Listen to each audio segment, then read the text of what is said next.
দাঁড়িয়েছে বর্তমান বাংলাদেশের সরকার। বিএনপির সরকার বাধা হয়ে দাঁড়িয়েছে, সেটা সকলের মুখ থেকে এসেছে। আমরা শহীদ পরিবারদেরকে মনে করি বাংলাদেশের জনগণের সম্পদ। তারা জুলাই যোদ্ধারা বাংলাদেশের জনগণকে প্রতিনিধিত্ব করে। আমরা শহীদ পরিবার এবং জুলাই যোদ্ধাদের নিয়ে কোনো রাজনীতি কখনোই করতে চাই নাই, কখনোই করব না।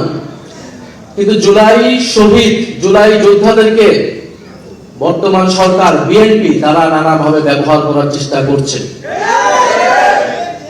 আমরা শুধু একটা কথাই বলেছি যে আমাদের দাবির সাথে আপনারা ঐক্যমত হলে আমাদেরকে সমর্থন দিয়ে। আমরা বলেছি বাংলাদেশে গণতন্ত্র প্রতিষ্ঠা হতে হবে, কথা বলার স্বাধীনতা থাকতে হবে, বৈষম্য দূর করতে হবে, আধিপত্যবাদ থেকে মুক্ত করে বাংলাদেশকে স্বাধীন এবং সার্বভৌম রাষ্ট্র হিসেবে আত্মপ্রকাশ করতে হবে, বাংলাদেশের অর্থনীতির উন্নয়ন করতে হবে, দুর্নীতি এবং লুটপাটের বিচার করতে হবে।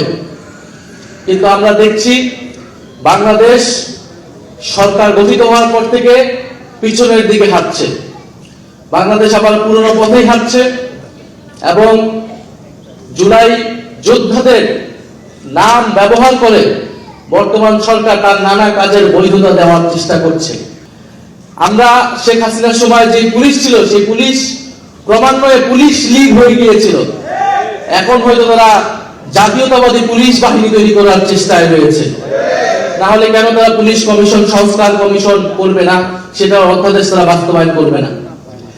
শেখ হাসিনার সময় আমরা বিচার বিভাগ দেখেছি কিভাবে দলীয়করণ হয়েছিল, ফলে বিচারপতিদেরকে নিরপেক্ষভাবে নিয়োগ দিতে হবে, সেই অধ্যাদেশ থেকে তারা বাতিল করে দিয়েছে। অর্থাৎ তারা দেশের প্রত্যেকটি প্রতিষ্ঠান, যেই প্রতিষ্ঠানগুলো দলীয়করণের ফলে দেশে একটা স্বৈরতন্ত্র প্রতিষ্ঠা হয়েছিল, ফ্যাসিবাদ প্রতিষ্ঠা হয়েছিল, সেই প্রত্যেকটি ব্যবস্থাকেই, প্রত্যেকটি প্রতিষ্ঠানের দলীয়করণকে তারা পুনর্বহাল রেখেছে। এটার মাধ্যমে তারা এটাই বার্তা দিতে চায় যে তারা সংস্কারের কথা, জুলাই সনদের কথা, জুলাই গণঅভ্যুত্থানের কথা মুখে বলবে কিন্তু অন্তরে ধারণ করবে না। তারা সেই অনুযায়ী কাজ করবে না। ফলে বৈষম্যহীন বাংলাদেশ, সংস্কারের বাংলাদেশের পথে আমাদেরকে আবার ঐক্যবদ্ধ হতে হচ্ছে।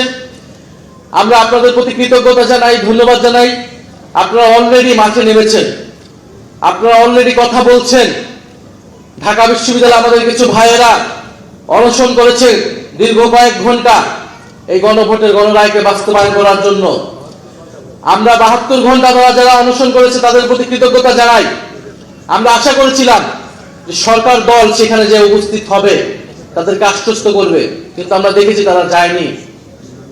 আমরা তাদেরকে ধিক্কার জানাই যারা সংবিধান সংস্কার পরিষদের শপথ নিল না, যারা এই অধ্যাদেশগুলোকে বাতিল করে দিল। এখন আজকে করণীয় ঠিক করার জন্য এই মত বিনিময় সভার আয়োজন ছিল। আমার মনে হয় করণীয় আমরা ঠিক করতে পেরেছি কিনা। আমাদের গণ আন্দোলনের প্রস্তুতি নিতে হবে। গণ আন্দোলনের বিকল্প ছাড়া এই সরকার কোনোভাবেই এই সংস্কারের অধ্যাদেশ, এই সংস্কারের প্রতিশ্রুতিগুলো বাস্তবায়ন করবে না। আমরা আহ্বান থাকবে, অনুরোধ থাকবে, আমরা আবারও প্রস্তুতি নিচ্ছি, আমরা আবারও ঐক্যবদ্ধ আছি।